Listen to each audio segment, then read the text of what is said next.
হাজত লৌহমানৱ বিষ্ণুৰাম মেধি প্ৰেক্ষাগৃহত অনুষ্ঠিত হোৱা অটল স্মৃতি সভাত ভৱেশ কলিতা ভাৰত ৰত্ন প্ৰাক্তন প্ৰধানমন্ত্ৰী অটল বিহাৰী বাজপেয়ীৰ জন্ম শতবাৰ্ষিকীৰ শুভক্ষণত আয়োজিত অনুষ্ঠানত অংশগ্ৰহণ ৰঙিয়া সমষ্টিৰ বিধায়ক ভৱেশ কলিতাৰ বিজেপিৰ উত্তৰ কামৰূপ জিলাৰ উদ্যোগত অনুষ্ঠিত হৈছে অটল স্মৃতি সভা এই সভাত ৰঙিয়া সমষ্টিৰ বিধায়ক ভৱেশ কলিতাই অটল বিহাৰী বাজপেয়ীৰ জীৱন দৰ্শন আদৰ্শৰ প্ৰতি অনুধাৱন হ'বলৈ আহ্বান জনায় বিজেপিৰ কাৰ্যকৰ্তাক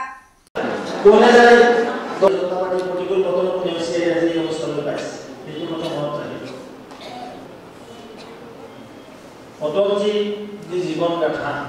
আমি সকলোৱে জানো যে ইমান পৰিৱৰ্তন হৈছে আগতে স্কুলবিলাক কেনেকুৱা আছিলে শুনিলে এই দৰ্শন অটলজিয়ে দি থৈ গৈছে এইটো মনত ৰাখিব এক বিচাৰধাৰা প্ৰতিষ্ঠা কৰাৰ মানে কয় নাই যে আইডিঅলজিকেল গভৰ্ণমেণ্ট আমাৰ এটা আইডিঅলজি আছে এই সাংস্কৃতিক ৰাষ্ট্ৰবাদৰ বিচাৰধাৰা লৈ অটলজি নেশ্যন ফাৰ্ষ্ট এই নেশ্যন ফাৰ্ষ্ট কোনে দিছে শ্ৰদ্ধেয় অটলজিয়ে দিছে যে মোতকৈ মোৰ দল শ্ৰেষ্ঠ দলতকৈ মোৰ ৰাষ্ট্ৰ শ্ৰেষ্ঠ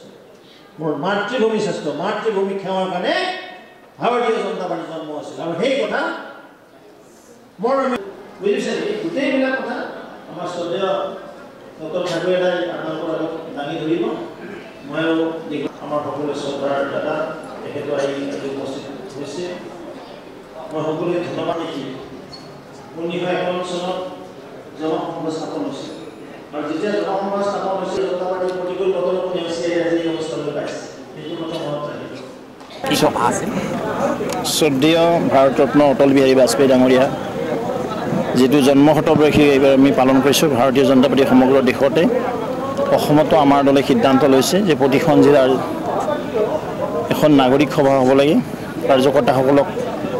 অটলজীৰ জীৱন গাথা অটলজীয়ে যি কিদৰে সুশাসন চলাইছিল আৰু নৱভাৰতৰ ৰূপকাৰ বুলি কয় সৃষ্টিকৰ্তা বুলি কয় যিজন সন্মানীয় তেতিয়াৰ প্ৰধানমন্ত্ৰী আছিল অটলজী আজি যেতিয়া ভাৰতবৰ্ষৰ যি উন্নয়ন হৈছে তাৰ গুৰুত্ব হ'ল অটলজী আৰু সেইজনা মহান মনীষীক আজি আমি শ্ৰদ্ধাৰে স্মৰিছোঁ লগতে অটলজীক যিখিনি ভাৰতবৰ্ষৰ কাৰণে স্বৰ্ণিম চতুৰ্ভুজেই হওক সৰ্বশিক্ষা অভিযানেই হওক NHMেই হওক ৰুৰেল ইলেক্ট্ৰিফিকেশ্যনেই হওক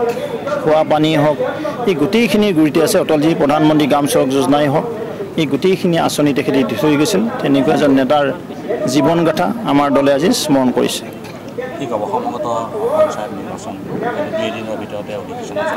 আমি অপেক্ষাত আছোঁ নিৰ্বাচন আয়োগে ইলেকশ্যন ঘোষণা কৰক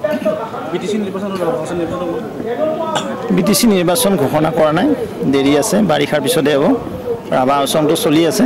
আৰু খুব ভালে হ'ব আমাৰ NDA 100% জিতিবলৈ সক্ষম হ'ব 30 মাসৰ ভিতৰত যদি পঞ্চায়ত ইলেকশ্যনৰ ডেট ঘোষণা নহয় কংগ্ৰেছে আদালতৰ দ্বাৰস্থ হ'ব বুলি কৈছে